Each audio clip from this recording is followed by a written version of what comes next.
So here we have the Vauxhall Mokka SE automatic on a 16 plate. I'm going to start off by showing you around the outside of the car, and then we'll hop in and run through some controls on the inside. But from the outside you can see it's a 5-door car with alloy wheels and tinted windows. Let's start off inside the boot and then work our way around the rest of the car from there. So as we approach the boot, you can see we have reversing sensors, plenty of boot space as well, along with that 60/40 split folding rear seat. Okay, so we're just going to work our way back round to the front of the car, and then we'll hop in and run through some controls on the inside. But now that we've done a full circle of it, you can see it's in excellent condition the whole way round. Just briefly before we climb in, I think it's well worth seeing the interior from this exterior point of view. You get full leather seats, as you can see. There's plenty to run through on the dashboard, so let's hop in and we'll do that right now.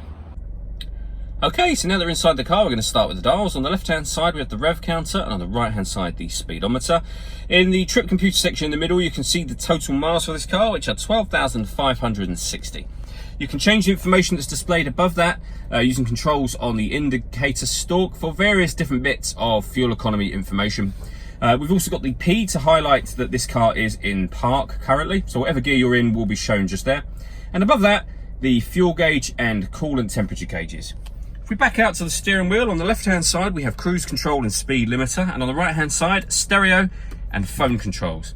The phone controls can only be used after such time as you have paired the phone, and that's done over in the centre just here. Hit the phone button, and then up on the main screen you will see you have Bluetooth settings at the bottom there. Underneath that heading is where you can then pair your phone. When it comes to music, this car's got DAB, AM and FM radio, as you can see. If you want to listen to your own music, you can do that via the CD player. You can connect up an auxiliary device. You can also listen to your music via the USB as well. Working our way down, you can see the CD player just there and the main volume for the stereo. Below that, we have dual zone climate control. So you can adjust the passenger temperature, the driver temperature, the fan speed up and down from here.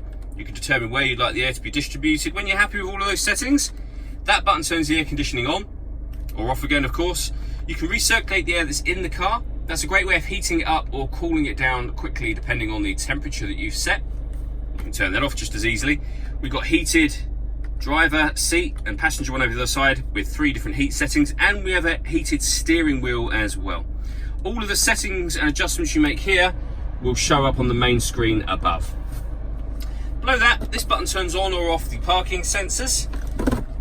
We have a 12-volt charging socket under this cap, and then the USB and auxiliary inputs underneath that one.